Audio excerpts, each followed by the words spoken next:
കേരള കോൺഗ്രസ് വിഷയത്തിൽ മുതിർന്ന കോൺഗ്രസ് നേതാക്കൾ നിലപാട് മയപ്പെടുത്തുന്നു. കോട്ടയത്ത് ചേർന്ന DCC യോഗത്തിൽ ശക്തമായ നിലപാടാണ് UDF കൺവീനർ ഉൾപ്പെടെയുള്ളവർ സ്വീകരിച്ചത്. എന്നാൽ കേരള കോൺഗ്രസിനോടുള്ള നിലപാട് മയപ്പെടുത്തുന്ന രീതിയിലുള്ള പ്രതികരണമാണ് തിരുവഞ്ചൂർ രാധാകൃഷ്ണൻ ഉൾപ്പെടെയുള്ളവരിൽ നിന്നും ഉണ്ടായത്. കേരള കോൺഗ്രസിന്റെ കോട്ടയത്തെ പുതിയ രാഷ്ട്രീയ നീക്കത്തിന് പിന്നാലെ KM മാണിയുമായി യാതൊരുവിധ ബന്ധവും ഉണ്ടാകില്ലെന്നായിരുന്നു കോൺഗ്രസ് നേതാക്കളുടെ ആദ്യ പ്രതികരണം. ഇതിനു പിന്നാലെ കേരള കോൺഗ്രസിനെ രൂക്ഷമായി വിമർശിച്ച കോട്ടയം DCC പ്രമേയവും പാസാക്കിയിരുന്നു. എന്നാൽ സംസ്ഥാന നേതാക്കൾ നിലപാട് മയപ്പെടുത്തുന്ന സൂചനയാണ് ഇപ്പോൾ ലഭിക്കുന്നത്.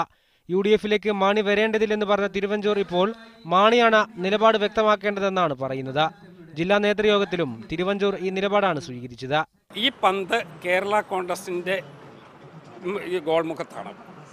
ആ പന്ത് അടിക്കേണ്ടത് എങ്ങോട്ടാണെന്ന് അവർക്ക് തീരുമാനിക്കാം. അവരുടെ അധികാരമാണ്. അത് അവരാണ് തീരുമാനിക്കുക. അവർ ഇതുവരെ ഒന്നും പറഞ്ഞിട്ടില്ലല്ലോ. മുതിർന്ന നേതാക്കൾ നിലപാട് മയപ്പെടുത്തുകയാണെങ്കിലും മുൻ നിലപാടിൽ ഉറച്ചു നിൽക്കാനാണ് UDF ജില്ലാ ചെയർമാൻ ജോസി സെബാസ്റ്റ്യന്റെ തീരുമാനം. മാർക്സിസ്റ്റ് പാർട്ടിയുടെ വോട്ട് വാങ്ങി ജയിച്ച കേരള കോൺഗ്രസിനെ ഐക്യജനാധിപത്യ മുന്നണിയിൽ പ്രവേശിപ്പിക്കാൻ പാടില്ല എന്നാണ് ജില്ലാ കോൺഗ്രസ് കമ്മിറ്റി എടുത്തിട്ടുള്ള നിലപാട്. KM മാണിക്ക് അനുകൂലമായി നിലപാടെടുത്ത PJ കുര്യനടക്കമുള്ള മുതിർന്ന നേതാക്കൾക്കെതിരെയും യോഗത്തിൽ വിമർശനമുയർന്നു. നിലപാട് മയപ്പെടുത്താൻ കോൺഗ്രസ് നേതാക്കൾ ശ്രമിക്കുന്നത് അണികളിലും അതൃപ്തിയുണ്ടാക്കിയിട്ടുണ്ട്. മീഡിയ 1 കോട്ടയം.